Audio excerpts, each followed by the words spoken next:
Whoa. And we are back. Welcome to another edition of the Sports War. And we are back. We got the full crew in the house. That is what it's all about. The Yankees, out of any team in the league, are the best equipped to handle a blow like this. I think there is a higher power at play here. He's due law of averages. That dude is the ultimate scrub. It's trash. Yeah. Every person you have in there is fucking trash. Next game, you're going to see a big performance. You can see it in the end of the game, and I'm just totally stoked and excited for this. And we are back. Welcome to another edition of the Sports Port. It's Tony. Yo, dude. It's Mike behind the other side of the glass. Yeah. It's Renee on the couch. Yeah. And it's a Monday. Yeah, dude. It certainly is a Monday. But it's a feel-good Monday, I think, you know? All Yeah. Mondays are Weekend, feel bro. good. Yeah. No. Mondays are the best. Depends what sports team you like, though. I love Mondays. Well, yeah, I suppose so. But, you know, I mean, we're all here. We're able to talk about it. Pretty happy about that. Yeah, blessed every day, Blessed. right? Never stressed. So, I mean, Oh. This just in breaking news. NBA has fined Timberwolves $250,000 for violations of league rules as a result of off-season player activities in Miami in September. the Timberwolves. It's heard kind of that. messed up, too. So they were practicing when they weren't supposed to, sort of deal? I don't know. My personal opinion is give the Timberwolves a break. You know what I mean? They have No. Move them to Seattle. But I'm saying, like, with the fine, like, it's like, you know what I mean? They're struggling enough as it is. You don't need to take money out of their pockets. Oh, rules are rules. But I guess They it's arranged- A-Rod's pockets. so Rules they are deep. rules. They dude. Come arranged on. or paying for off-season practice or group workout sessions for their players outside of team's home market. Yeah, but it's like they need as Oh. much work as possible. Tony. Yeah. I mean, come on, right? Yeah, I understand Like, that. they You're just right, want Lawrence. to practice. Like, that's ridiculous. You're talking about practice, dude. But why are they talking- outside their own market? I don't understand. What? They just wanted additional practice that was outside of the regulated stuff that they're supposed to do in their Right. off-season program. That's not allowed, though. Practice is practice, but also the National Football League is the National Football League. Juju Smith-Schuster is blown up. It is caught. DeAndre Hopkins. Do not stand up with that man and let him just throw you out of the club. On its way. It bounces off the crossbar, and it's good. Oh, my goodness. Oh, my goodness. All right, Tony. So week 10, we had yesterday, full slate for the most part. But you know, we do see the logo behind me. We do see the logo behind you, dude. So what does that say? It does say Jets. So let's just start with it. And you know, not the game that I was expecting, that Michael was expecting, that Mike White was expecting. 45-17 Bills. So another shellacking as the Jets fall to 2-7 on this young season. It is not so young anymore. I mean, 4 picks from White. You know, a big fumble by Corey Davis right before the half, and a defense that's allowed 124 points the last 3 games, pretty much giving Josh Allen and Stephon Diggs everything they wanted. Mm-hmm. Not much positive to take away from this one. No, dude, not at all. I mean, I guess maybe the one positive you can think about is, you know, going into the half, it was 10-3. It really still was anyone's game. Unfortunately, the Jets just, I don't know, dude. They just didn't really do, next to doing nothing right, the mistakes that the Bills had, they just really didn't capitalize at all. I mean, in the beginning, I think Josh Allen had a big, you know, I think like 20-yard run to get a first down. It's called back, dude. So big that led to a big third down stop. The Jets weren't able to stop them. I mean, you mentioned the defense. I talked about the defense on Friday, how, you know, it was kind of probably decide the game for the Jets. And I think it really did. I mean, you know, letting up 45 points, 124 points in the last 3 games is, I think, unheard of, dude. That's pretty much a little more than 40 points a game there, Michael. So, I mean, that's just really unacceptable. And then, you know, the lack of offense you can talk about from Mike White. I don't really think many people were expecting it. I mean, again, you know, the Bills have a really good defense. They have, I think, the best third down defense in the whole league. But regardless, I mean, 4 interceptions. I don't know. I mean, why? What did you notice from White? That was just. Was he panicky or? I mean, a couple times he was hit as he threw, but just not good decisions. Right. I know there was, I think, a point maybe right before half where he was hit. He kind of, grabbed his arm. It was just like a floater hanging out there. But it looked like maybe his arm was bothering him. Do you think maybe he's still feeling some effects from when he was injured? I don't think that had anything to do with it. I mean, if you're out there, you're able to complete 24 passes, right? Attempt 44. Obviously, I think you're okay. Just bad decisions, bad line play. And really, I don't know. I just feel like it was like they're either doing dink and dunk or they're trying a pass 40 yards down the field. Yeah. It's just not going to be completed. No, yeah. I saw there were some screen passes I saw, and the running back receiving the pass was just swallowed up immediately.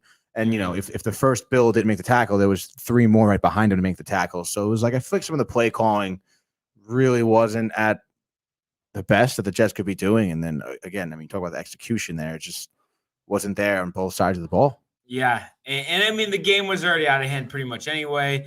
But before the half, when Davis fumbled, that really kind of cemented it. They would have been in field goal range. Right. And then of it, it just you couldn't really get anything going on the ground. I mean, you tried 22 attempts and you only averaged 3.2 yards a carry. That touchdown by Michael Carter there, but Tevin Coleman showed some burst early in the first quarter. They were getting good runs, and then they kind of just didn't really go back to that with him. They went with Michael Carter, and he only averaged 2.4 yards per carry. And once again, another scoreless first quarter. They just are always it's always back against the wall. So I mean, here we are. It's just a very familiar place to be. I mean, I guess the only positive is, now there's not going to be really too much pushback putting Zach Wilson back in there. When he's healthy. But what? I mean, the Dolphins game this week.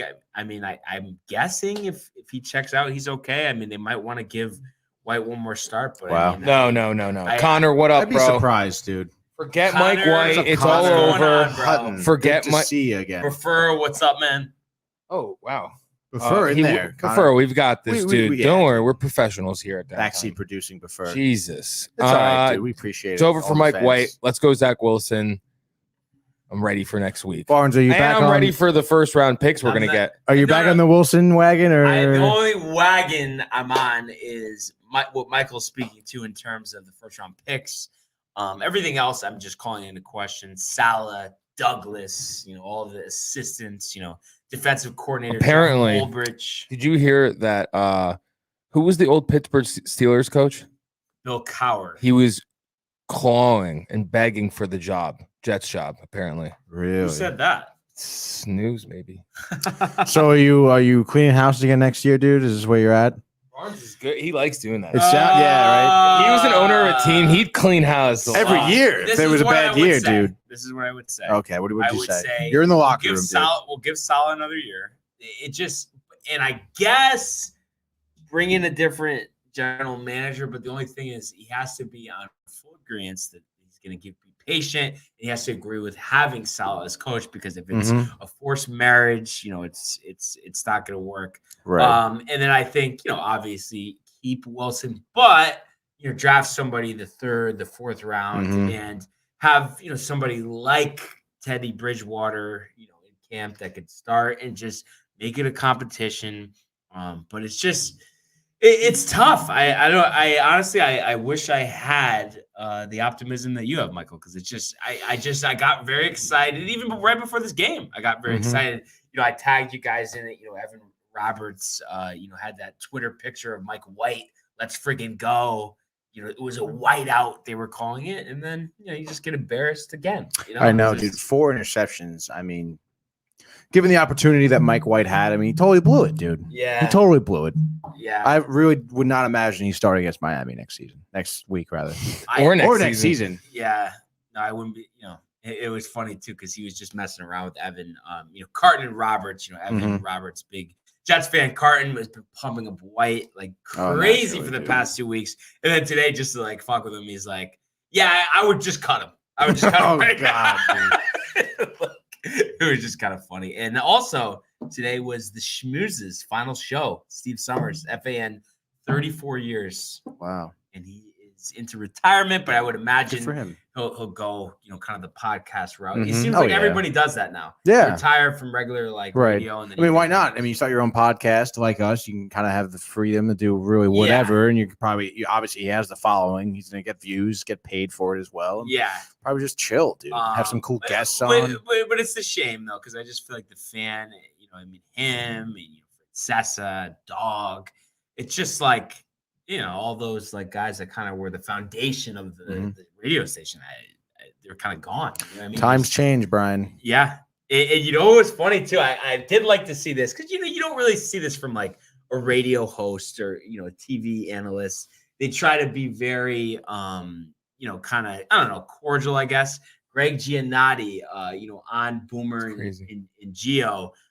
He was at the Jets game yesterday. They did a full tailgate with FAN. He set his over-under beer count at 12 and was doing the live updates on Twitter. Oh, yeah. Saying he got to 15 beers. Like, nice, you don't dude. see like someone like in a, actually say how many beers. Like, I don't know. You know what I mean? I just thought that was kind of funny. No, yeah, I like that, dude. I love counting beers that I drink. And it's funny too, because like Feel good about it afterwards. I feel like you probably don't hear really much of the show, but the morning show, like I don't know, between Boomer and just some of the producers and stuff, they're all kind of guys that are like 50 years or older. Been in the station 20 plus years, Right. kind of little vanilla. You know what I mean? And then like Gio is like he's like I think maybe barely 40 or like 39 or something. So he just brings like more energy and it's all like trying to. It's just kind of funny. Kind of like the three of us, Yeah, exactly. But a lot of the other guys are kind of big complainers and stuff, and I don't know.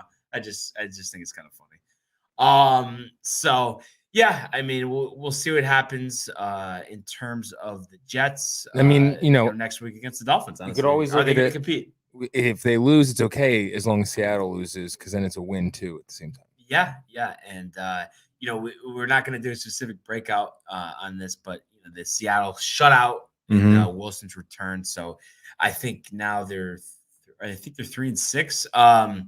So I mean, it seems like it's pretty much. Are they 2-6? They're 3-6. It is 3-6. Okay, so I mean, it's over. I mean, it seems like anyway. I mean, they're in a tough division. So you think Wilson was coming 100% with his hand, or maybe not? But still, I mean, that was pathetic. I know, dude. First time since he was a starter. You're at Green Bay. It's the snow. Aaron Rodgers. Where do you see Wilson going? Honestly, I mean, you guys were kind of half joking about it. I could see him going to the Jets, honestly, dude. But before he steps foot in MetLife Stadium, I mean, he's gonna be like, I am dictating who you're bringing in. Oh yeah, for sure. Because he doesn't want to waste his time at this point in his career. Oh yeah, obviously. for sure. And I'm sure. I mean, I would imagine he's gonna have several teams, inquiring about him. The so Giants being one of them, for sure. And fortunately, as much as I don't like to admit this, I mean, I think he might be more attracted to the Giants just because of what they have at the receiver position, and just even though they've been a dumpster fire, I don't know. Well, you never know. I mean, I was gonna say like they're both kind of dumpster fires he'll be walking into. So, I mean, I would imagine he would say both GMs have to go. Yeah, definitely. But as sad as it is, I think Gettleman probably might be just a tad worse than Joe Douglas, just because at least he got a lot of draft picks for Darnold, for Jamal Adams. Yeah, true. But the actual picks that he's making, I think, leave a lot to be desired. Yeah. Other than Elijah Moore, I think he's going to be a star. But everyone else, I mean, it's just a question mark. Lots of questions. Mike Francesa, the GOAT, Connor says. Yeah, he's all right, dude. So have you seen some of like the videos that they have on him? Like there's just, you could search hours of footage, everyone calling him, messing with him. Yes. I've seen some. Do you think it's funny, or just some of it is? No, I think it's funny. Yeah, I really do. I mean, honestly, it reminds me a little bit of when people mess with Michael Kay. You just gets like so tight. I mean, I guess Francesa is maybe a little more animated, probably like way more animated. But yeah, I find it entertaining. I mean, really, dude, nothing gets me going more than watching videos of LaGreca. Yeah, that is just fucking tops, dude. Yeah, it's funny. Everyone, getting fired up. Oh, that was sarcasm. Connor.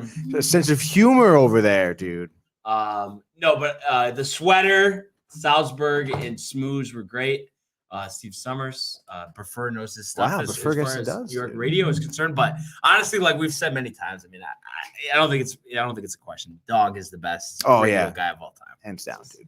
hands down. But anyway, moving along. Bart Scott's better. Pretty exciting game we had yesterday between the Titans and the Saints in Tennessee, and they squeak out a 2-point win. Playing obviously without Derrick Henry. Tannehill had 213 and a touchdown. Marcus Johnson, not a name everyone's familiar with, had 5 grabs for 100 yards. And it's funny in this one, Trevor Siemian, there's been a lot of talk, can he really play the quarterback position well and be a starter? He had 298 and 2 touchdowns. Taysom Hill didn't really throw that much. They brought him in on some packages. He had a rushing touchdown from Mark Ingram, stepping in for Kamara. And the Saints, were a 2-point conversion away from tying this up with about, a minute 20 left. But they had a false start penalty on the 2-point conversion try, moving them back, and they really didn't get a good throw in there. So unfortunately, they just came up a little bit short. And the Titans, another win. How about that? I know, dude. They're rolling, honestly, without Henry, which is really impressive to see that, because obviously Derrick Henry, big point of their offense. Yeah. And to see him go down, to see kind of other running backs, other players in general, just also step up. And Tannehill looking pretty decent, not causing a lot of turnovers. 213 yards isn't great, but again, he's not doing anything to really hurt the offense, which is always good. And against the Saints team, obviously also struggling with injury, but to kind of pull out this late win is great for them, dude. They're 8-2 now, which is crazy. Yeah. And I don't think they haven't lost a game since losing Henry, right? No. And if you think about, I think week 1 against Arizona, they lost by like 30.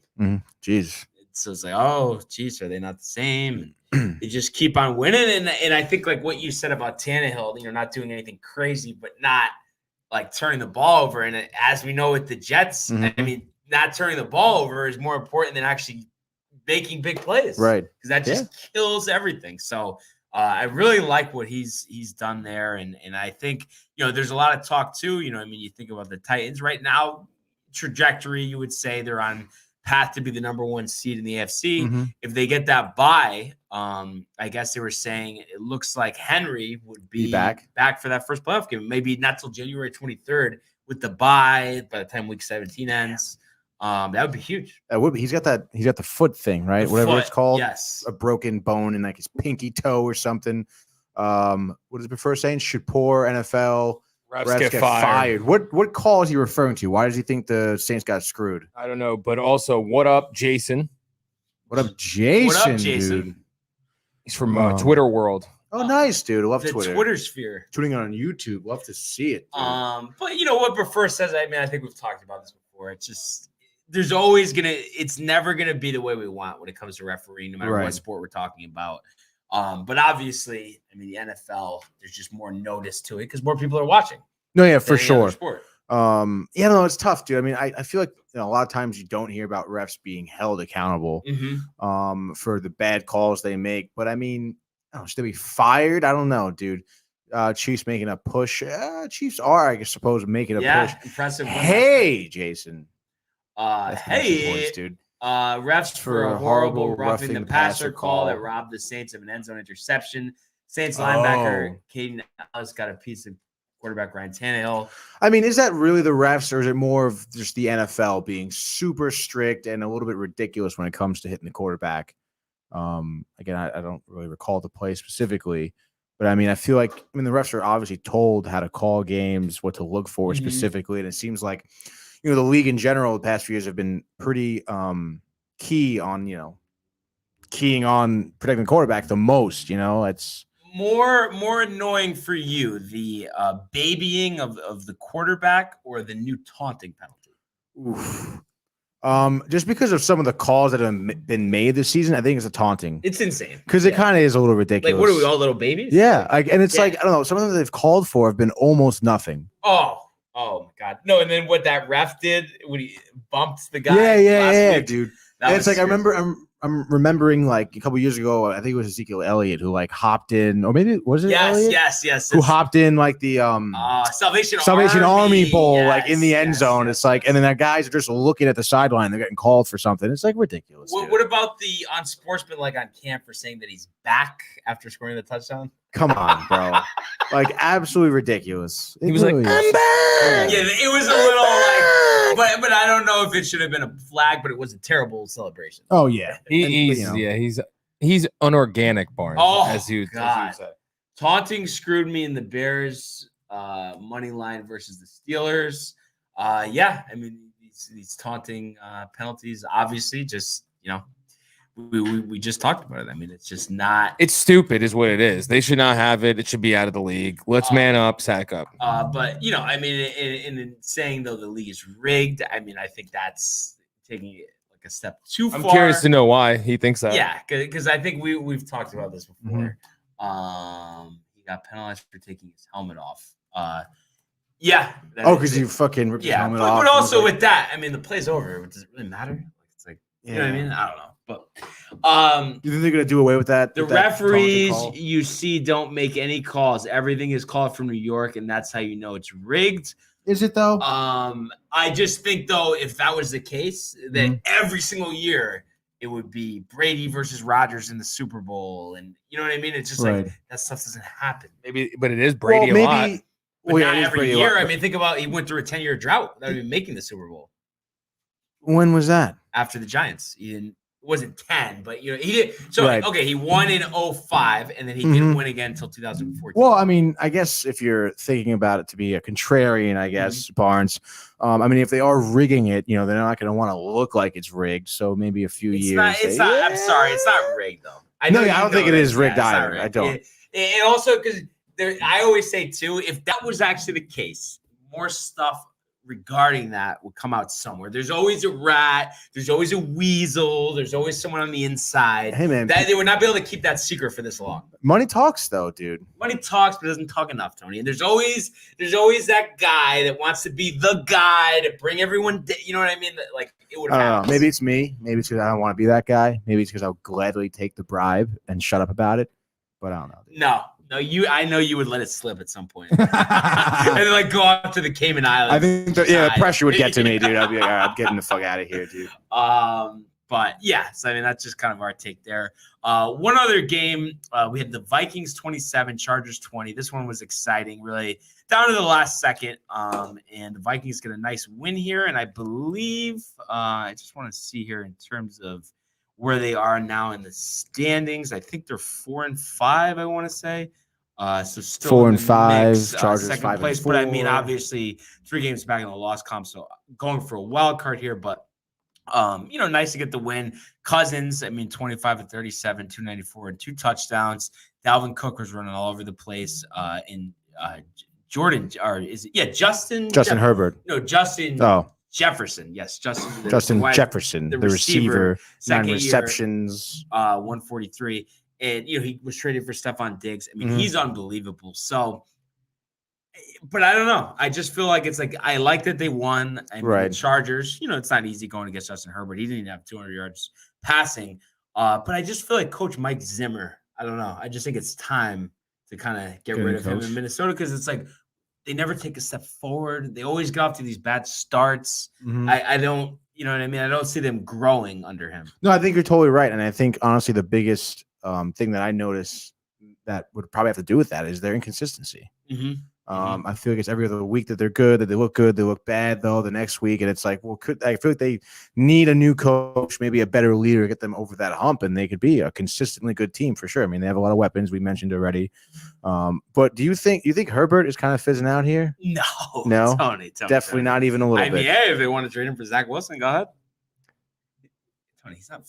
I don't understand what's making you say he's fizzling out. I'm asking you. No, I'm saying what made you ask, though. I mean, just a poor performance against the Vikings. I mean, Well, I mean, the Vikings defense isn't terrible, right? It's not like. But I mean, you would expect, if he did this against the Jets, would I be concerned? I mean, maybe. Yeah. But I mean, look, he's got 2,500 yards, 19 touchdowns, 7 picks, 65% completion. I mean, that's not bad. 5-4. I mean, no, it's not terrible. You want to make the playoffs this year, of course, but it's a disappointing win at home, nevertheless. But I just think this Vikings offense is so loaded with Cook and Jefferson and the tight end Tyler Conklin, not to mention Adam Thielen. Where are you with Cousins, though? Honestly, do you think that that's part of the problem that you can't grow with him? We're talking here about Zimmer, but the quarterback more important. Maybe again. I mean, obviously. The team's inconsistent. their offense is inconsistent, Kirk Cousins is going to be a big factor in that inconsistency. I feel like it turns the ball over a good amount.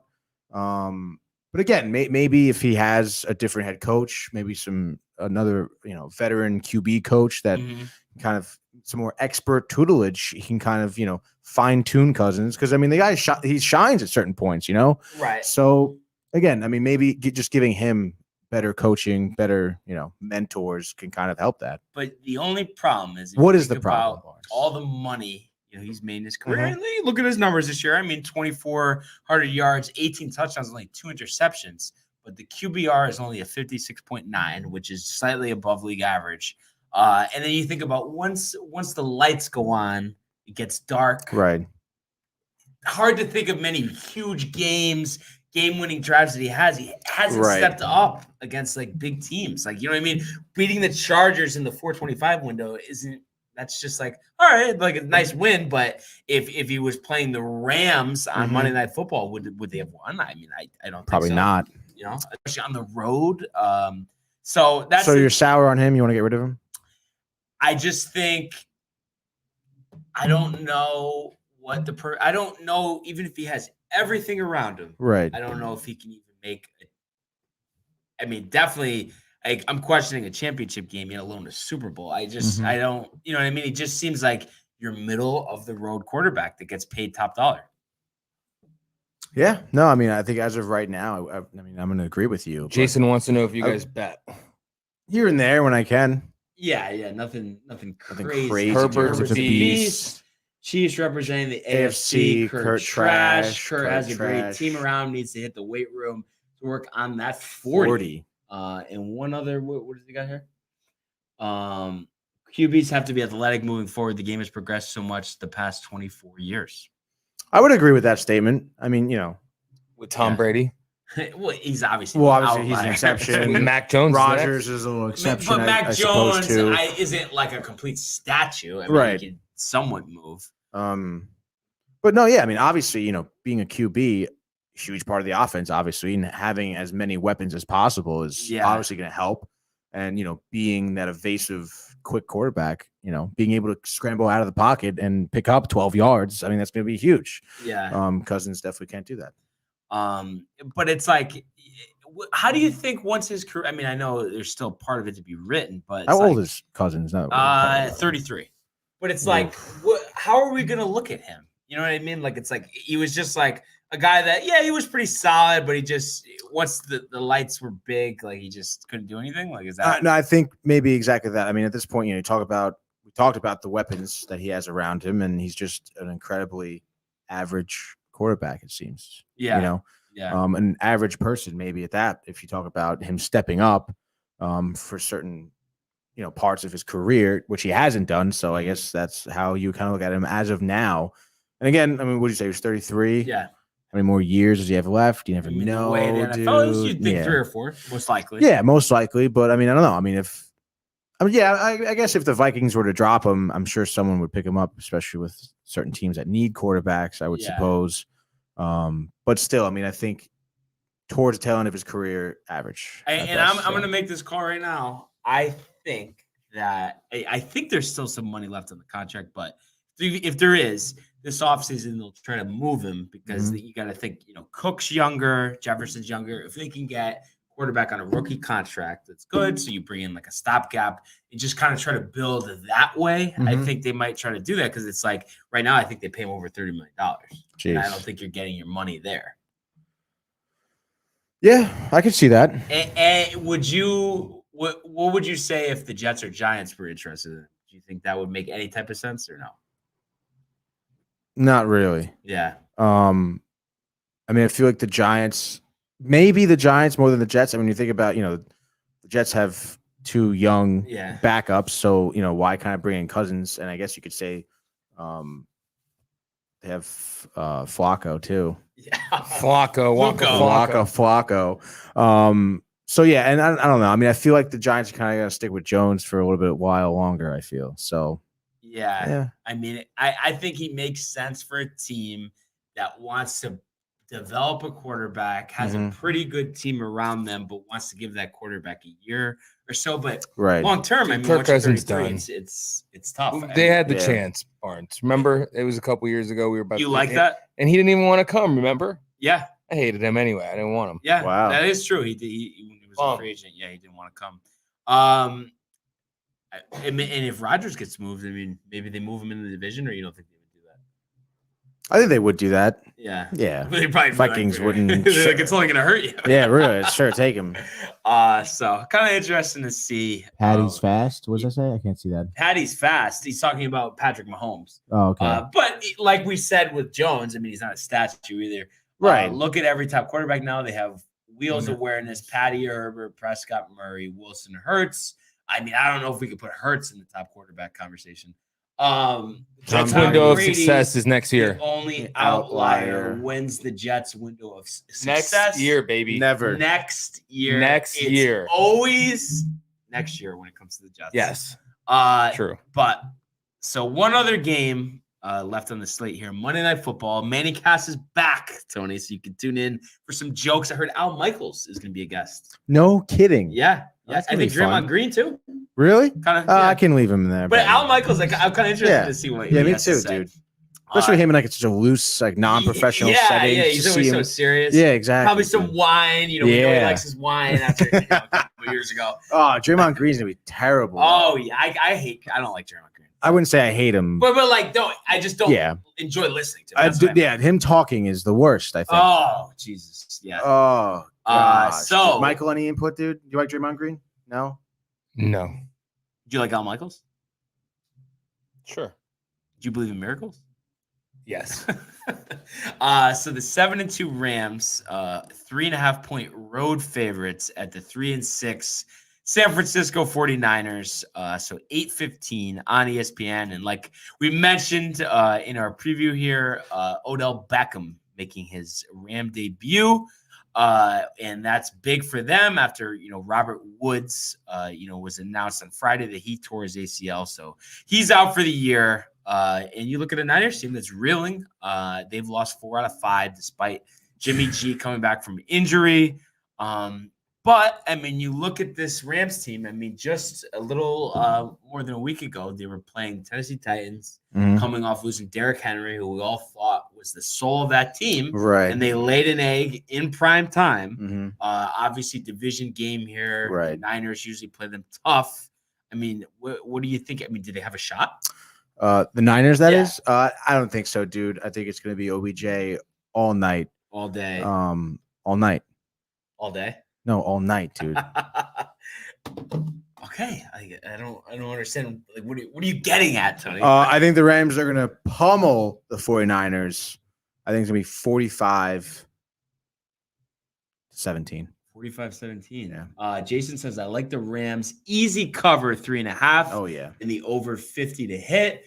Phil Rivers will be on Manicast. Let's I forgot go. about that. That's going to be Prefers fun. Right. I'm a Browns fan. That hurt us losing him. We're downhill now. Lions game will be very telling.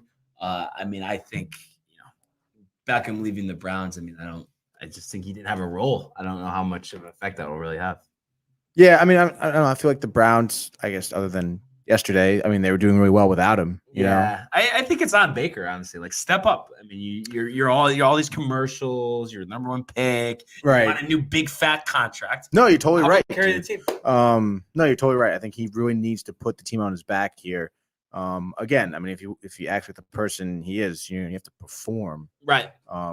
Put your money where your mouth is, dude. And he's really not, honestly. He's not coming up big for the team, and it's obviously affecting them. Yeah, and you know who has come up big in a couple big spots here? I mean, not yesterday was a big spot because they got blown out, but Ernest Johnson, he starred on Thursday Night Football a couple weeks ago against the Broncos. I think he had almost 100 yards again yesterday. I mean, he's really stepped up in the absence of Nick Chubb and Kareem Hunt. And a guy that was a 6th-round pick, not much expected out of him. So that is something I think Jason is looking forward to. Maybe off season, you move him, get some type of pick, because obviously you're all set with Chubb and Hunt, provided they're healthy in the backfield.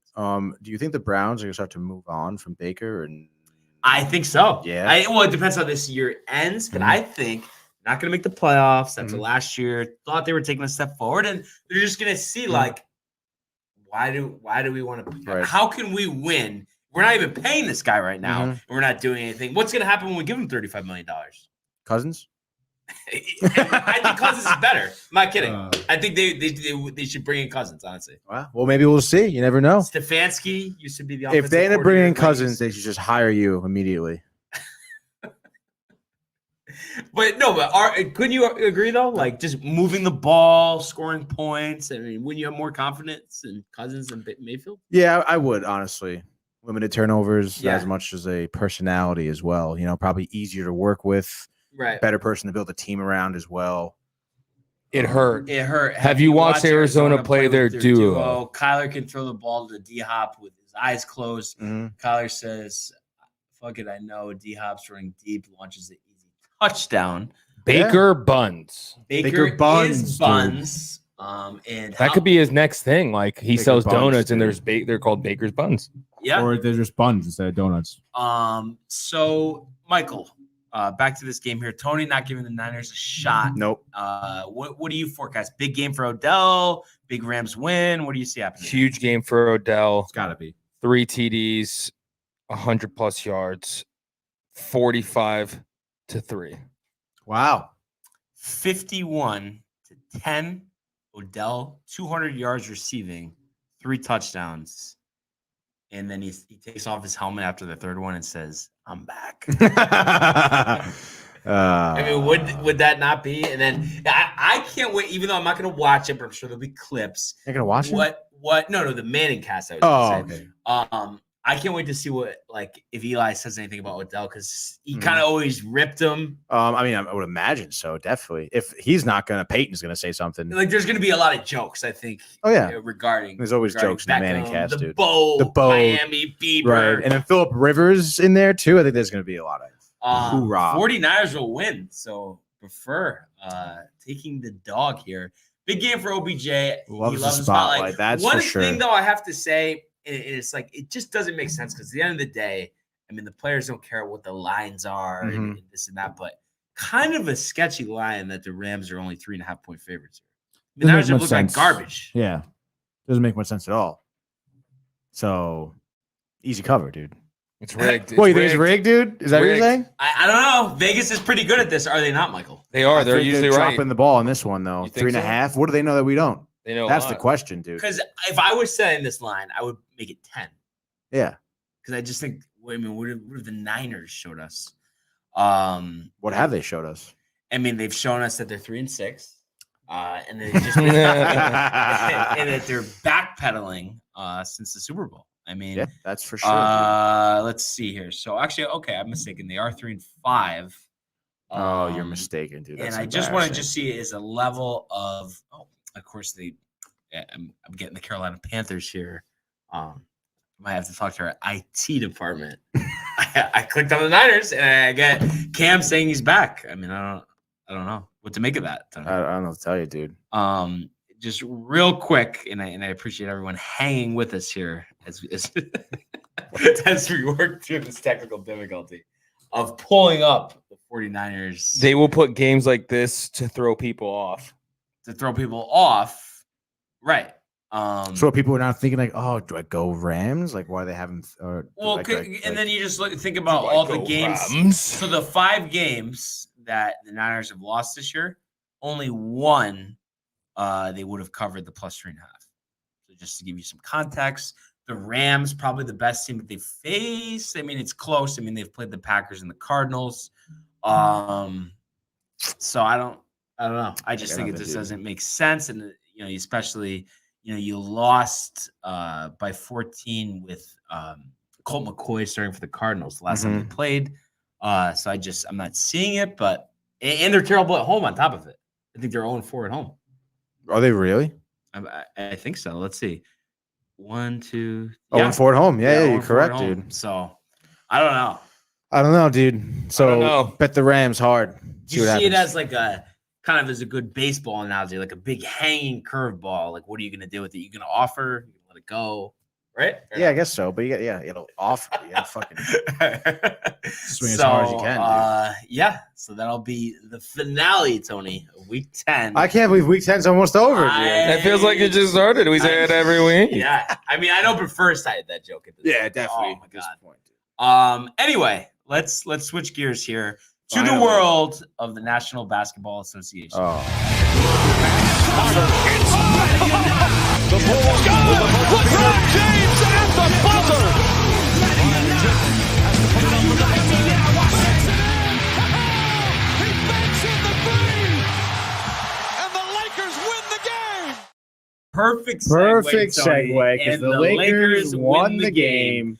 114-106 over the Spurs and get a big game from Anthony Davis.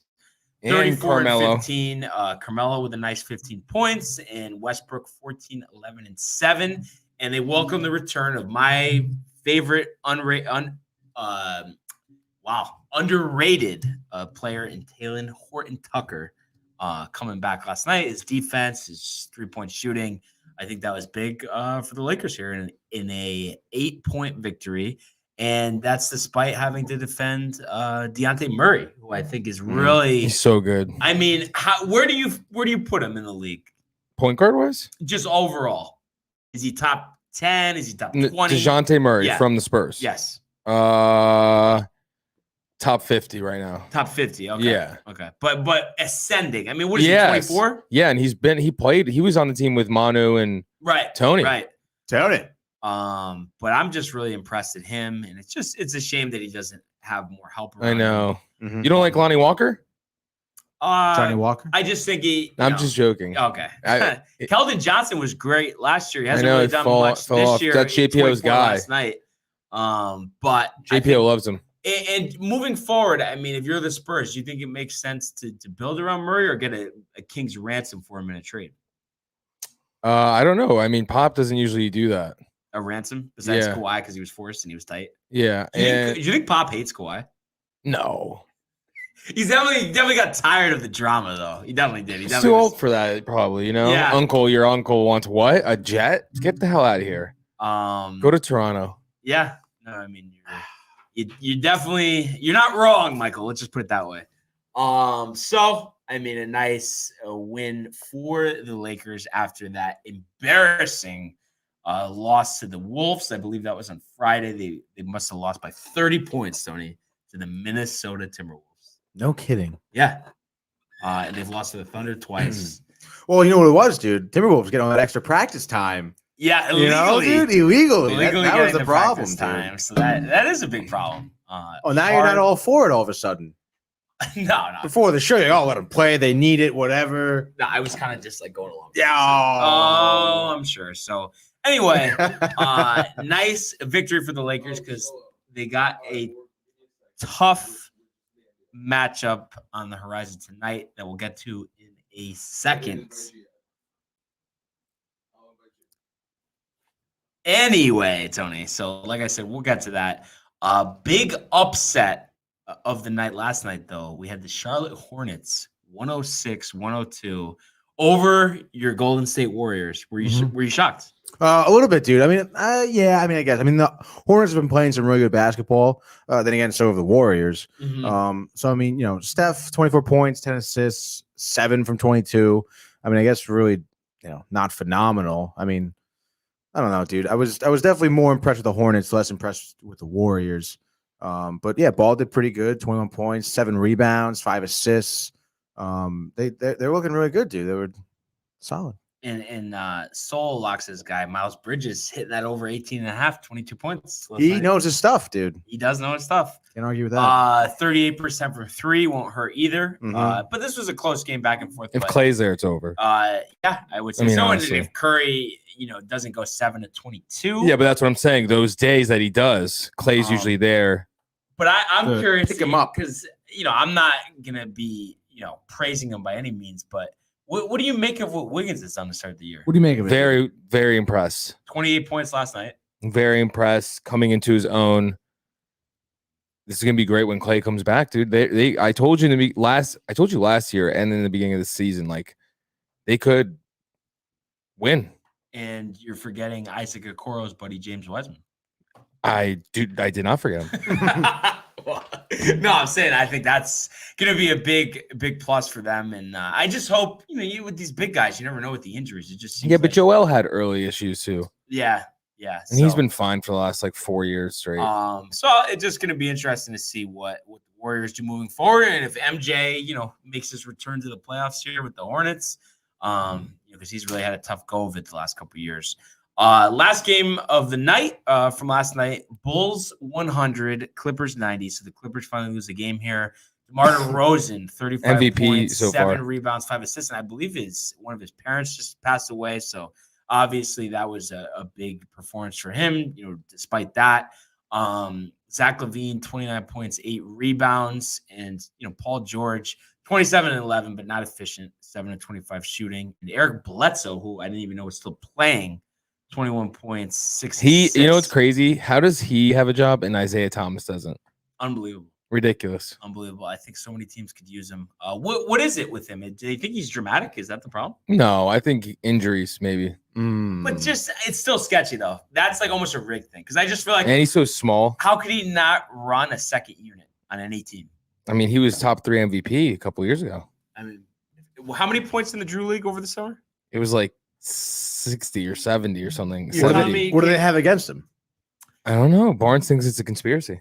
I mean, the only thing is, he's had hip issues. So you think Right. about a point guard, lateral movement. 5'7". You're just saying, you're just. But he gonna still get plays hurt. point guard. I mean, what?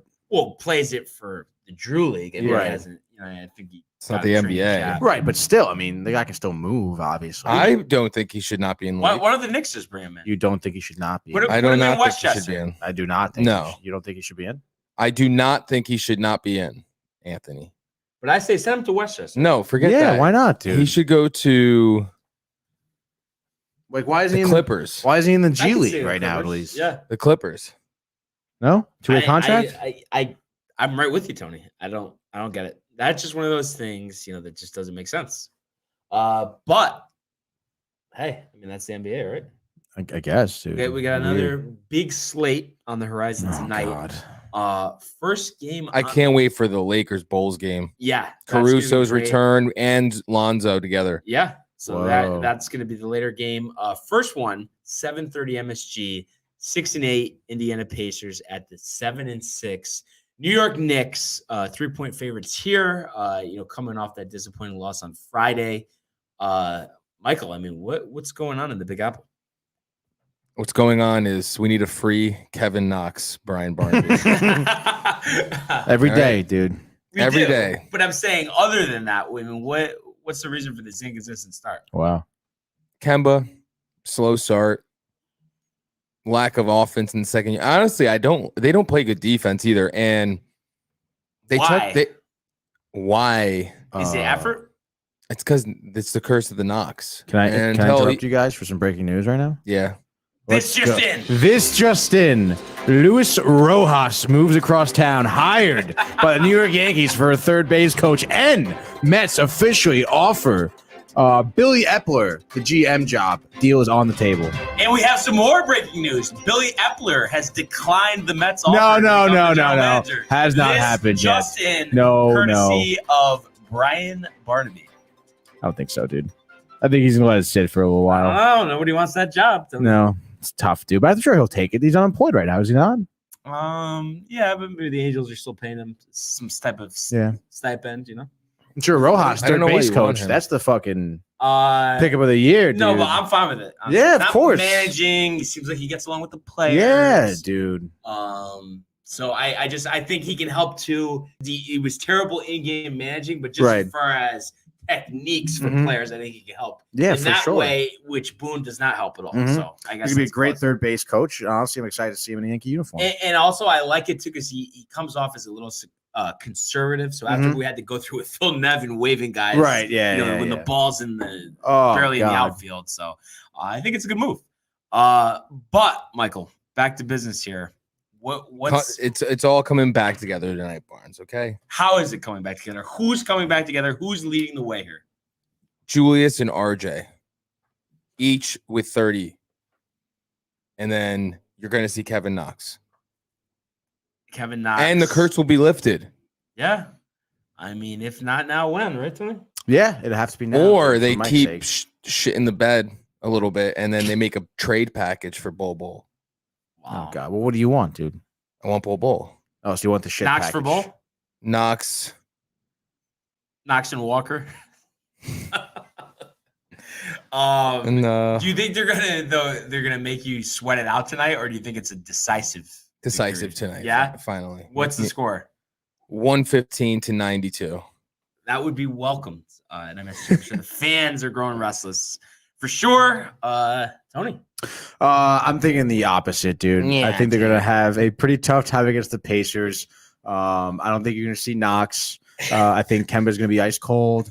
I think Randall's gonna shoot a lot and miss a lot. 5 for 25, something crazy like that. Rose is gonna have a few turnovers. You just like repeating things. Obi Toppin's gonna have a good game, probably. Maybe Like with 25 different points. names. What do you mean? Yeah, a lot of turnovers. Taboo. Oh yeah, you know what, dude? You can make fun of me now, but we'll see who's laughing tomorrow when the Knicks lose 99-118. And I can't wait. I know Buffer is gonna erupt when I say this, but Knicks win 110-89, and Evan Fournier 50 points. Whoa. 10 3-pointers, and Thibs is fired up. Obi Toppin 15 and 10 off the bench, setting the tone. Tony, the Knicks get off the schneid. So watch out. We'll see, 7:30 MSG. Mike Breen, Clyde Frazier. Yeah, high in the dude. sky, ready to go. See Frazier with his suit and the Yeah, fur coat on. yeah. Ooh, He's ready for winter. looking all stoned at the pregame show.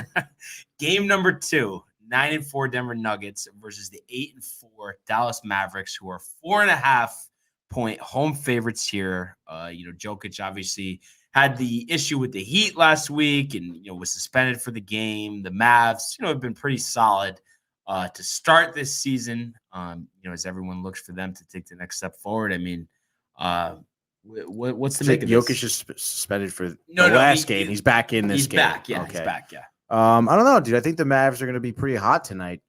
I got a feeling. I think Porzingis is going to show up again. I feel like he's been showing up a little bit, more. Nuggets coming off the back-to-back, by the way. Just to let you know. It's always fine. Keep going. Back to back. Okay. Wait, so they won without Jokic and then no, won when he. no, it was like the game before that. I was just saying that had happened this past week, the suspension. Now he's back. He's ready. That's all I was saying. Right. Okay. But Nuggets are not on a 2-game winning streak. The Denver Nuggets are on a 5-game winning streak. Get the fuck out of here. Yeah. Wow, dude. 9-4 on this young season. 7-1 home record. 9-4 in this young season. But on the road. On the road. 2-3. 2-3. Not good, dude. I think the Mavs, again, Porzingis, 35 points, 10 rebounds.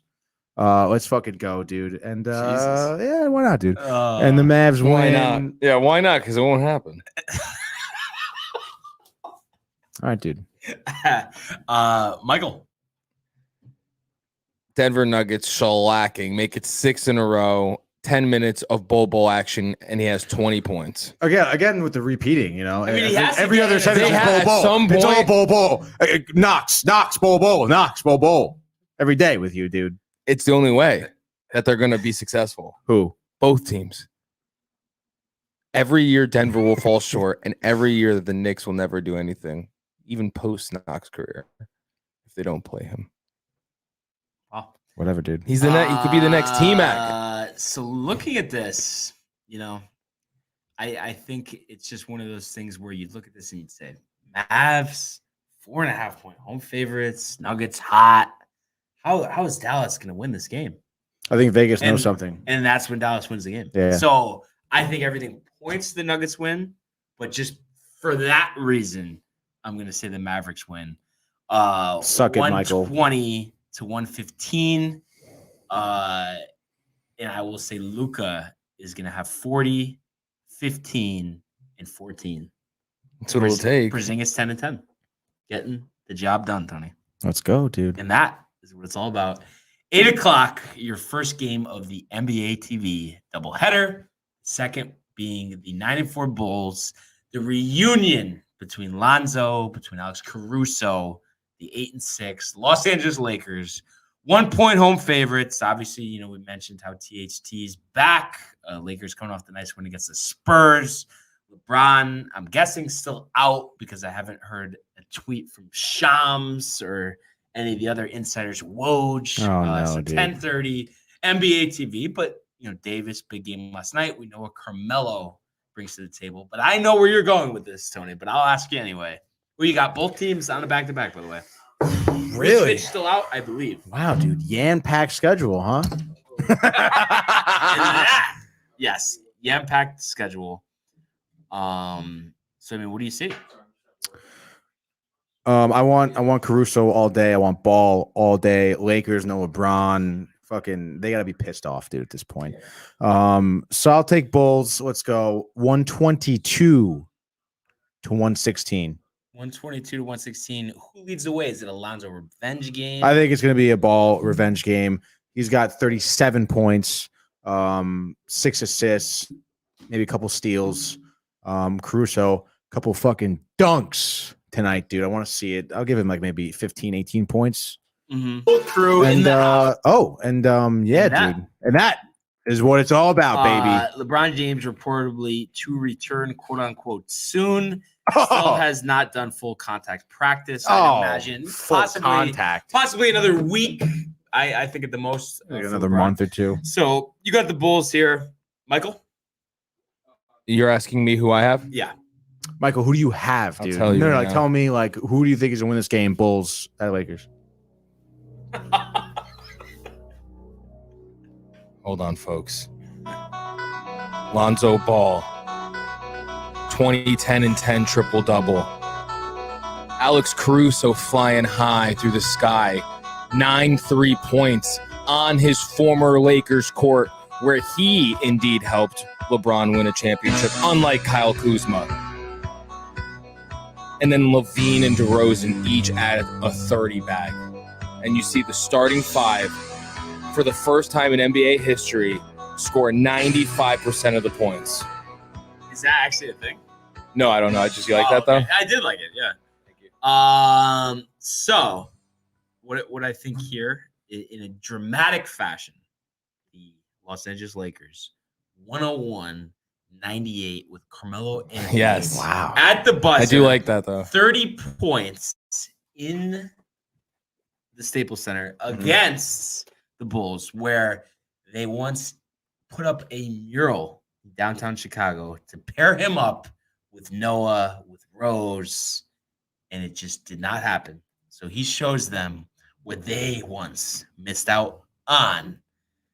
And also Davis, another 30 and 10, and THT 10, 10, 10 and 5, really showing his impact there. Wow. And the Lakers get their second victory in a row and their best win of the season against the Chicago Bulls, who I believe are on their way to this year's NBA Finals. We'll see, dude. We will see. But that being said, Tony, time for our favorite part of the show. Let's go. It's NHL time, Tony. It is. And we had an exciting day yesterday. Yeah, for sure, around the dude. National Hockey League. And we were both watching the game. And at the end of the day, a very exciting 4-3 victory. Rangers over Devils, 7 legs of a shootout. What did you take away from it? Wow. What not to take away from it? Probably the most entertaining game as Mike walks out of the studio. For those of you at home who don't know, Mike is a Devils fan, obviously a little salty. But I would say one of the more entertaining games in any sport I've watched in a while, dude. Of course, New Jersey, New York, huge rivalry. Both teams are doing well right now. And obviously, game goes to overtime. That's exciting. To the shootout, 7 legs of the shootout, even more exciting. Everyone's pumped up. We're at the Garden. The fans, it's a great time, dude. The Garden at 90% capacity had almost 19,000 people there, which you love to see that. But dude, this was just a phenomenal game from the get-go. Teams going back and forth. Devils score first. Jesper Bratt, actually, it is pronounced. Just a little Only bit. child growing up? Tony, you have your jokes like that. Come on.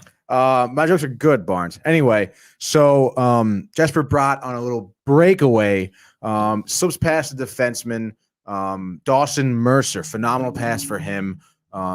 Georgiev in goal. He goes 5-hole right between the legs. Very impressive stuff, to be honest. Quick wrist shot. A little forehand, backhand action. Puts the Devils up 1-0. Adam Fox answers in the second period early. Phenomenal backhand, unassisted, which, a good backhand from a defenseman is very hard to find. Then Lafreniere follows that goal up. Rangers are up 2-1 at that point. Dougie Hamilton for the Devils scores, ties it up 2-2 now. We're going into the third period. Early in the third period, Capo Caco with a nice goal, a good feed from Ryan Strome. Caco gets his first goal of the season, actually, which is a little bit crazy to think about. Former first-round pick, took him this long to get his first goal of the season. But then late in the third, Pavel Zacha ties it up, and it's 3-3 going to overtime. Devils, I think, were 3-1 in overtime coming into this game. They have a really good, 3-on-3 strategy where they pretty much, when they have possession of the puck, they will hold possession. Obviously, looking for that perfect shot, but mainly holding possession, while changing one guy at a time, because in 3-on-3, as in terms of defense, you really can't be too aggressive, because, if you overcommit to something and the offense is behind you, it's pretty much game over. So, they were holding the line of, I think it was, it was Panarin, Zibanejad, and Strome out on the ice for over 2 minutes, Mm-hmm. And then obviously they take their time, they tire out the defense, and then they kind of attack. Rangers obviously able to hold on, dude. But yeah, and then we went to the shootout. Georgiev really kind of showed a big weakness this whole game, as I mentioned, with the Bratt breakaway. He went 5-hole. Georgiev also gave up 2 goals in the shootout through his 5-hole. I think 1-2 Bratt again, and then another player came in. So kind of really showing a big weakness in terms of that. Georgiev has had issues in terms of shootouts and stuff like that. So definitely, something he really needs to work on. I think it would have been a pretty different game if Shesterkin started for the Rangers, because there's really 2 goals that got past Georgiev that he was very unhappy with, clearly, and that really shouldn't have gotten past him. But other than that, we saw a pretty dirty play by PK Subban on young guy Sammy Blaze. And PK has been kind of known to do this. He kind of sticks he does play a little dirty. He stuck his skate out to kind of trip up Blaze. Blaze ends up flying to the boards. Definitely probably tore his MCL, or definitely a significant knee injury for him. You saw him visibly in pain, got carted off the ice, but it definitely put a fire under the Rangers' ass, because Kako scored not too long after that to get the lead. But overall, the Rangers played a phenomenal game. They relied on pretty short, quick passes and their speed to get past the Devils. And because of that, they had 41 shots on goal. The Devils, I think the story of their season has been Mackenzie Blackwood. I think he had 33 saves in the night. Unfortunately, I think he had a collision with Kako. And due to league protocol, he was taken out of the game for concussion protocol. Brubauer was put in to follow him up. One mistake that the Rangers did in the third period was not really press Brubauer that hard. Obviously he came in cold. So, they didn't, I think he faced maybe 3 or 5 shots in that third period. So they didn't really test him that much, because at that point the Devils were pretty hot with offense in the third period. But dude, other than that, we saw Chris Kreider get that final goal. Georgiev did come up big in that 7th leg, got the save, and then we saw Kreider come in, veteran Ranger, come in and get that goal to win, dude. It was a very exciting game. Postseason feel to it. Oh, for sure. Pretty much any matchup between the Rangers, the Devils, Rangers, Islanders, obviously big, heavy rivalries will have a postseason feel. And again, a game where it was this close the whole time. It was gritty. People were hitting. I think there was maybe like 45 hits between both teams. Very physical. No fights, which I guess is a little unfortunate. I definitely would have liked to see someone fight PK after that kind of dirty play against Blaze, but obviously in a tight game like this, where if you fight, you're out for 5 minutes, it does kind of hurt the team. So it makes sense why they didn't really retaliate. I mean, they retaliated on the scoreboard, which is always good too. So yeah, it was a phenomenal game, dude. In between the three New York teams, is Rangers Devils or Rangers Islanders? Like, what's the top rivalry? I would say Rangers Devils. Yeah. I mean, I feel like it's definitely been the longer rivalry, in terms of just how physical and how violent their games can be, and also, of course, how they're both very good teams, always been in contention.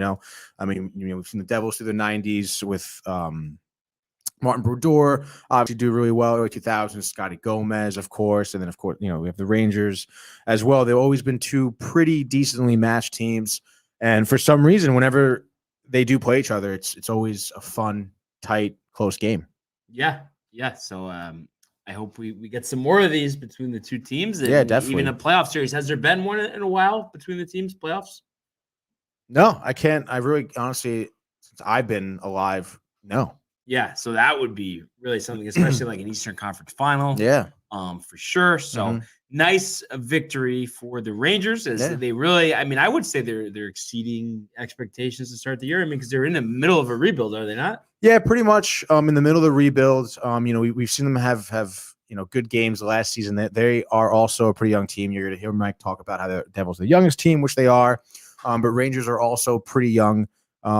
Of course, they both have veteran players as well. I mean, the Devils, I think Brubauer is like 32, Subban's 32, Tomas Tartar's 30. Rangers are the same deal. I think Kreider's 30. A couple of the 30-year-olds on the team, but again, like they also have like 22-year-olds, 25-year-olds on the team. So they're both very young. They're both going to be very, very good in the next few seasons. They're going to be contending for a while. And yeah, I think both teams are exceeding expectations. It's going to be interesting to see what happens to Blackwood. I haven't heard much about his injury, if he was kind of, diagnosed as having a concussion or anything like that. Because again, they've been really relying on him a lot to make those saves in between the pipes for them and keep them on the board and in games for a lot of these. Yes, it'll be interesting to see. Yeah. Another exciting game yesterday. Didn't go to overtime, but almost did. We saw the Edmonton Oilers defeat the St. Louis Blues on the road in St. Louis 5-4, getting that fifth goal with about 30 seconds remaining. Yamamoto coming up big there. Another goal from McDavid, an assist. And I keep is it Draisaitl. Draisaitl. I'll get this right one of these days.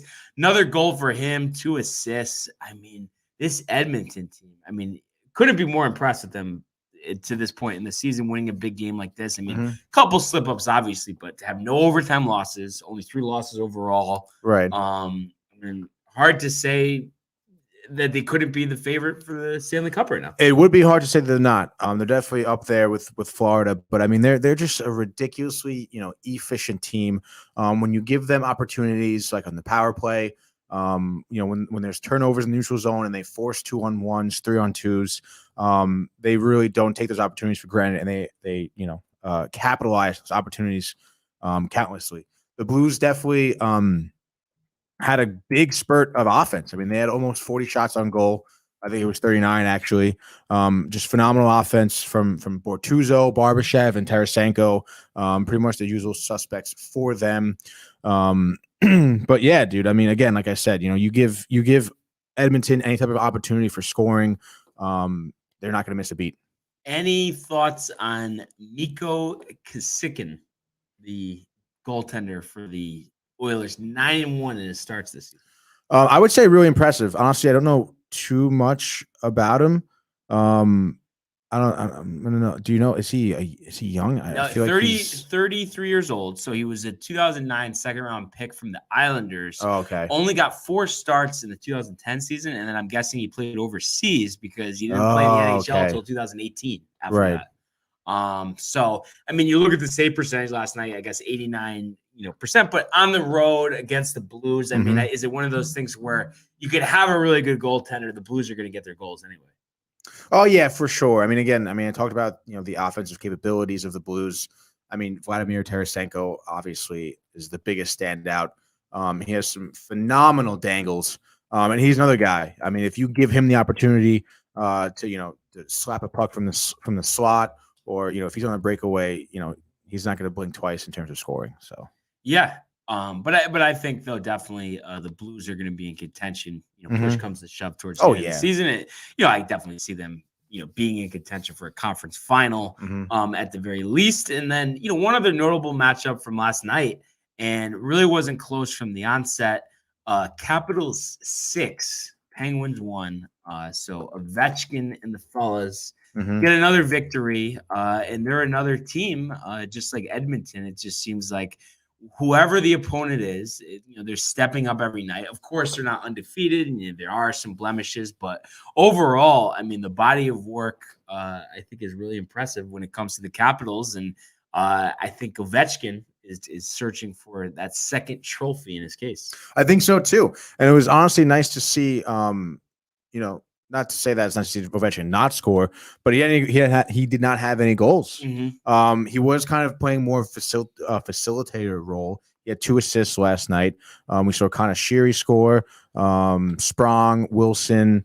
I don't think Hagelin scored. Hathaway scored, and Kuznetsov. Kuznetsov, which is always good to see other players kind of getting those goals in besides Ovechkin, because I mean, no goal night for Ovechkin is pretty few and far between. So I mean, you got to assume if your other players are playing like they are last night, and then Ovechkin plays like he normally does, I mean, they're going to be pretty unstoppable when it comes to their offense. And Ovechkin still, it's ridiculous how old he is, but how he just throws his body around. But it seems like he's 26, not 36. Yeah, literally, and he is a big body, dude. He doesn't seem to really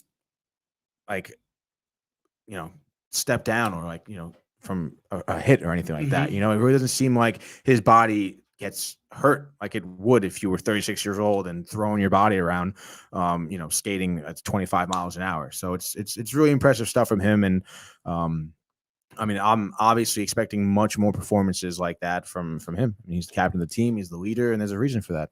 Yeah. So I mean, they look to return to the Stanley Cup Finals. And really, I mean, it just, when you look at this division, the Metropolitan Division, I mean, top to bottom, I mean, really every team you expect to be in the playoff conversation. I mean, that Carolina is leading it, and then the Islanders at the bottom. Right. There's really no bad team. And then when you look at the Atlantic Division, in the Eastern Conference, you got Ottawa, you got Montreal. I mean, Buffalo. We're not expecting to make the playoffs, so that's going to be a grind. And for the Rangers, I think so far to be 9-3-3, to start the year, I mean, I think that's pretty good. It's just, it's hard to say really who's going to come out on top. I mean, obviously the Hurricanes lead here, but really you could say the top 4 or 5 teams easily to this point are in conversation to win this. Yeah, I mean, it's still early in the season, pretty much. So I really do think it's really anyone's division. But it is, it's nice to see the Rangers kind of in third here, only 1 point away. Caps and Hurricanes are tied at 22 points. Devils down in 4th place with 17 points. But again, they're Michael's pretty quiet during the segment, dude. But no, I mean, obviously, you gotta give these teams their due. I mean, the Devils are an incredibly young, quick team, and they're going to develop as the season goes on. I don't think they're going to be going anywhere, especially when you look at who's below them. I mean, the Islanders are still good. Penguins have been struggling. I mean, so have the Islanders too. Blue Jackets have been a little inconsistent. Flyers are as well. But it should definitely be interesting to see if the Hurricanes can kind of keep this up. Yeah. So that would be an interesting storyline. So on to tonight, a very short slate here on a Monday. Only 2 games, both on ESPN Plus, or locally, of course, MSG for the Islanders, who are traveling to Tampa to take on the Lightning. So you look at this game, and the Lightning come in minus 135 on the money line. So they're a team that's played well at home, and we know Stamkos has been doing this thing forever for them. And then on the other game, same time, 7 o'clock on ESPN Plus, Red Wings, who have had some nice victories lately, against the Blue Jackets, who you talked about. Blue Jackets minus 130 on the money line. So kind of a weird type of slate. I don't know if anything jumps out at you in terms of a lock here But I guess since there's only 2 games, I mean, might as well just pick both of them and see. Yeah. What happens, right? I think it's going to be, yeah, it is kind of a tough slate to kind of pick from. But in terms of the Islanders Lightning game, the Islanders got pummeled their past 2 games. I think they lost to the Devils, I think 4-0. And then before that, they lost to Minnesota 5-2. Their really only recent decisive victory was against Montreal. They had 6 goals. So I don't know, dude. They really haven't had consistent offense. Pretty shoddy defense for sure. I think they're going to have a tough time. Brock Nelson right now is the leading scorer and the point leader for the Islanders. He has 9 points in the season, 7 goals. I think he's going to have a pretty tough time getting past Victor Hedman, his defenseman for the Lightning. I think that dude's like 6'5", fucking solid 270. Talk about throwing your body around. He's definitely not scared of that. He's also leading the team in assists with 9 assists. He's a pretty good offensive defenseman, constantly feeding Steven Stamkos in the slot, who has 7 goals in the season, 15 points. So they have a lot of offensive weapons. Of course, they have Vasilevsky in goal. Big, lengthy goaltender. He is like 6'7". He's 6-2 in the season. I think he has like a .92 save percentage. Very hard to get pucks past him. I really don't think the Islanders are going to be generating a lot of offense tonight. So I would go with the Lightning for that game. I don't know about you, dude. Yeah, and I know we're not usually on the same side of things here, Tony, but I mean, I just look at the Lightning, and it's just hard for me to see the Islanders winning this game on the road. The way that they've played lately, and of course, the Lightning. I think their home record technically is only 2-2, but I think those losses, I believe, were against the Hurricanes and the Avalanche. So I mean, no teams, definitely to snooze on.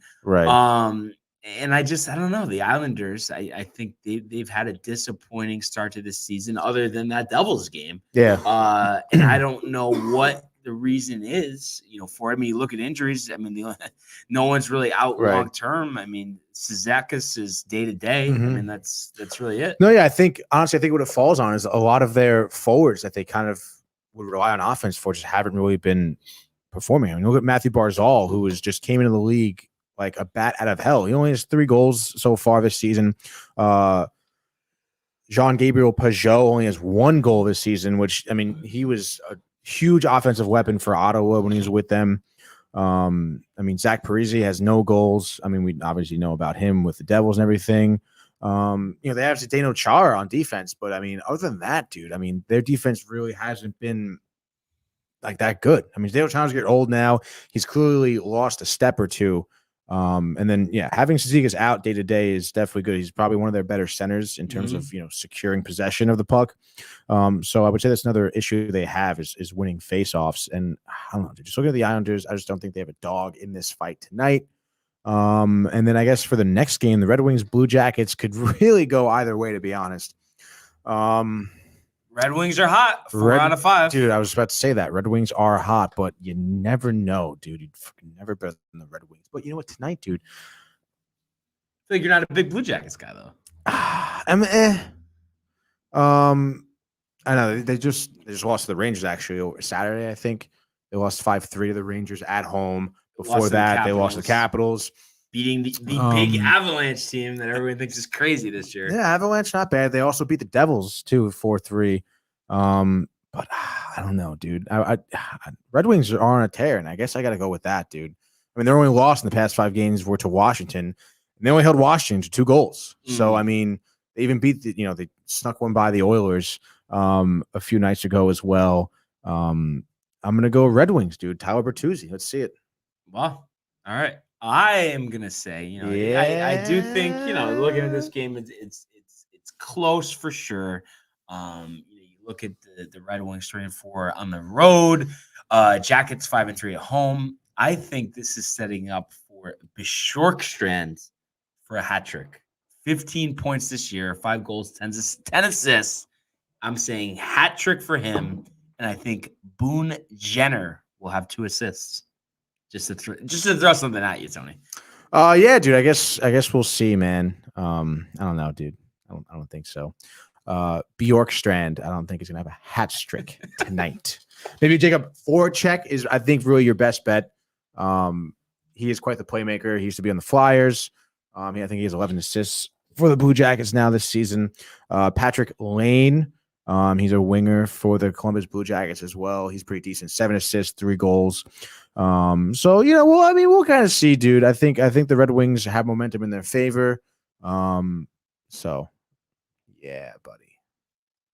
Any thought on this tight slate? I mean, I know you have to kind of average things out, and we're not seeing the whole schedule in front of us right now, but a little ridiculous, only 2. I mean, you can't have 4. I mean, it has to be 2. I mean, I think there was a pretty big weekend of hockey, so I think that's why. Monday, there's definitely Monday Night Football to contest against as well.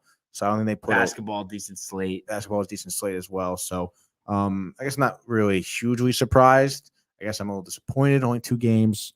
But it gives me time to focus on these teams that I really don't know a lot about. Right, and sets up for, as usual, a big Tuesday slate. Yeah, for sure. So be interested to preview those games tomorrow, dude. Yeah, and now we're gonna do solo locks time with Connor. Let's go, dude. Joining us, Connor. What's up? Oh, yeah.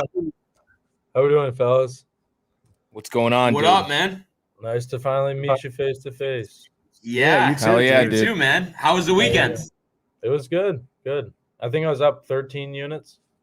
Wow. I mean, that's It's a lot of units. So Connor, just lay down your picks for each sport, and we'll talk a little bit about it, and we'll wrap it up. Should I save the best for last, which is NBA? Sure.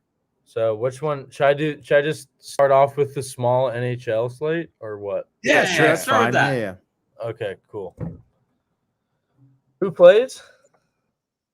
We have Islanders at Tampa Bay and Red Wings at Columbus Blue Jackets. I'll take the Islanders and the Red Wings. Oh, all right. All right. I like it, dude. And then NFL. Yep. Is that the next one? Give me the 49ers money line. Wow. Really, and did you agree with me about that line that they're inviting the public to take the Rams? Right? It's too trappish that I'd rather just take the money line with the Niners. Like it's a joke. I got some stats though. Jimmy G's 4-0 career against the Rams, also 2-0 career against the Lions when Stafford was there. 49ers are 28-14 at home on Mondays. Rams, let me see this. Rams real quick are 32-33 on the road on Mondays. So playing the stats, give me the Niners. They suck at home. They suck at home. I was going to say, Everything any says concern take about the them being Rams, so take the 0-4 on Sundays at home? Is that a concern at all? No. It's the Niners. Okay. It makes no sense, but it's the Niners. It's Monday. Okay. It makes no sense, but it's the Niners. Anything on the total here? What's the number? Sorry. 50.5. I go under. Yeah, because I think probably most people would go over here expecting the Rams. I'd lean under. Call me a contrarian. I don't care. Okay, so we got that. Anything in college basketball? Yeah, one sec. Can I look at the lines real quick? Of course. Let me pull them up. Actually, while you're doing that, because I just wanted to mention this quickly, just to give you a second here. We do have the Providence College Friars, Tony, back in action. Big win against Shoe the other night, as we talked about. Yeah. They are in Madison, Wisconsin, 5.5-point road underdogs, Tony. I mean, big trip out to Wisconsin. Historically, they've always had a solid team. But one of those things, Vegas inviting you to take a team, and you'd say, them going all the way out to Wisconsin, they don't stand a chance. Give me that as my upset special of the night. The Providence College Friars storming into Madison, Wisconsin with a decisive 20-point victory. So just something to circle and keep in mind, Tony. All right. So I'll keep that in the back of my head. That was just a freebie for everyone out there. So just keep that in mind. If I had to put units on it, I'd say give it 2.5. Why not? Yeah. So just something to consider. Cool. All right, you guys ready? Yeah, that's what he thinks about that, dude. Yeah, dude. Let's wait on us, Go Connor. ahead. Cool. All right, I got Lamar catching 5.5 against Furman. Okay. Wow. Or wait, is Lamar favored? One second, let me check. Oh no, my bad. I mixed up the game. I got Furman. My bad. Furman catching 5.5 against Belmont. My bad. Not Lamar. Furman. You go to Furman's last game. They beat Louisville by 8. Ohio beat the other team that whatchamacallit is playing by 12, I think, to start the year. So if you beat Louisville by 8, I'm taking you plus 5.5 every day of the week. North Texas money line against Buffalo. They made the tournament last year. I don't know if you guys remember that team. Yes. They're Yes. good. The Green They're really Wave. good. They're really good. And I only have 3 picks. My last one's Beavs money line. Oregon State. Oregon State State money line. Okay. That's all my college. Yeah. Okay. So they're Tulsa here, 2.5 point road favorites. Okay. So that's kind of an interesting game here. Yep. And so those were kind of really your main college basketball. What's plays? like the biggest game tonight? Am I missing it? It's really a night. I mean, Providence, Wisconsin. Is there any 2 ranked teams playing each other? No. All right. No 2 ranked teams. All right, then we're good. yeah. So NBA. Yeah, let's hear All it. right. NBA. Open the page. You guys ready? Yeah. Here we go. Cavs +3 against the Celtics. Love it. Absolutely love it. Under 199 in that game. Wow. 39. Kings -4. Love it. Pacers catching the 3.5. Wow, Michael's tight. Nuggets catching the 5.5. Suns -4. Miami -9. Trailblazers money line without Dame. And the Bulls are gonna lose. I got Lakers +1. And would you say, yeah, exactly, parallel to the Rams game? I mean, what the hell is that? Why? I mean, just because Vucevic is out and they're on the road, like I don't know. I don't get it. Yeah, I don't know. I tried to tell you. It's what I tried Maybe to it's warn LA, you. dude. Something about LA. You're so excited. LeBron's out. You want to throw 5 units on it. I'm like, just relax. Dude. I'll bet the house. I got a couple just like stats for you guys. Mavericks are 4-8 ATS. Nuggets are 7-6 ATS. Mavericks are favored. That doesn't make sense. Knicks are favored. They're 6-7 ATS. Pacers are 8-6 ATS. So, what was I gonna? Okay, yeah. What I'm just curious. The thought on the Blazers here without Dame. Any rhyme or reason there? Sixth best offense in the NBA. Okay. Dame's averaging 18. You take that out. I like CJ shooting more. Give me Anthony Simons, the dunk champion. He's electric. It's not like the Raptors have anyone good. Boucher's out, so who's going to protect the paint? Kem Birch? I don't know. I think the Trailblazers aren't they at home as well? They are at home, coming off the back-to-back. Defend the home court. Nasir Little, up and coming player. They got too much talent. The Raptors aren't that good. And then any consideration to just going Cavs money line there against the Celtics, or you like the 3.5? I'd give me the points. I don't want to. Yeah, just in case. But Cleveland is really impressed to start this season, 9-5. Yeah. Do you guys want player props? Let's hear them. Sabonis over 15.5. That's the lowest I've seen his total all season. Love it. It's -130 to the over. We take that and hammer it. And then NFL player prop. Just see this in my open bets. Elijah Mitchell over 63.5 rushing yards. George Kittle over 5.5 receptions. And Matt Stafford over 24.5 completions plus 660. Oh, it's nice. a parlay. Yeah. That's pretty dope. That's some juice. Yeah, dude. That's Wow. decent. I got Wizards, Cavs plus 3.5, and Kings money line at plus 330. And yeah, that's basically it. I also have a parlay with all of my picks tonight, and it's $5 to win 623. So let's ride. Yeah, buddy. Wow, I mean, you might have to throw on that, right, Tony? I What's think I might, dude. right? It's $5 Just take is it off nothing, your dude. big I'll money bet- account. I'll bet I'm betting them all straight too, so it's not like that's the only way I'm betting them. So there you Yeah, go. yeah, absolutely. So yeah, those are some You interesting. gotta take them all for the juice. What are your guys like favorite player props tonight? Or have you not even looked? Didn't really look at the props. Okay. But I honestly, Dude, Kittle. I mean, yeah, I like Kittle. I like Kittle. Kittle catches is great. I like Mitchell too. He's been impressive. And then how do you not like Stafford with those completions? I mean, I think he's gonna lock for 30 completions. Yeah. Is there props on what's the Odell props for him?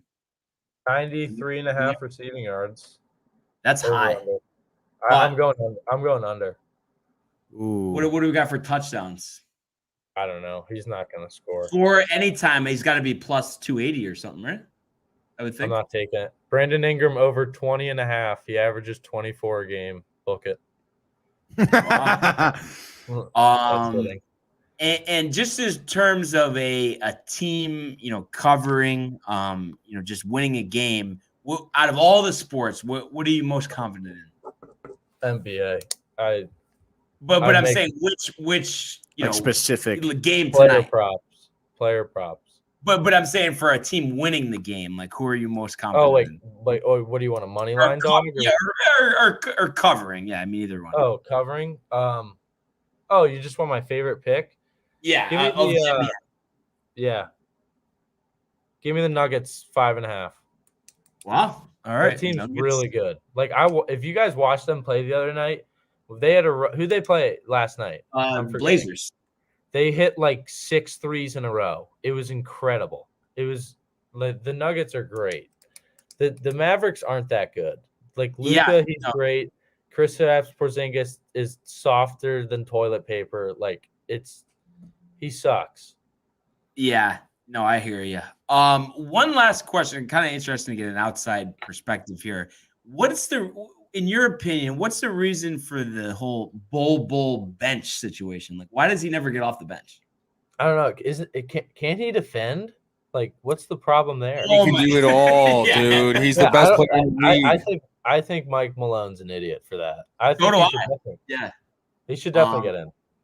He's starting. And it's just like they want to play JaMychal Green 25, 30 minutes It's ridiculous. a game. Dude can't even score. I don't get it. I really don't get it. Even Jeff Green, I think they have now too.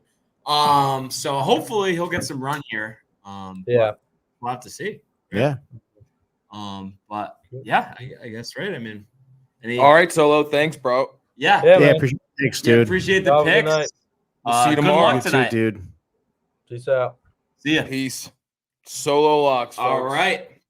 The one and only Tony. Right? You can't argue with him, dude. He's got the stats. I think I just called you Tony. He did, Tony. I think everyone's hungry. Yeah, it's all right, dude. I'm starving right now. I can't wait to eat. Way past the sweet spot. Yeah, we know here. Mike ate during the hockey segment. He left. We're about almost a half hour past the sweet spot tonight. Yeah, I'm surprised with you guys. Wow, dude. So, my usual question on the way out.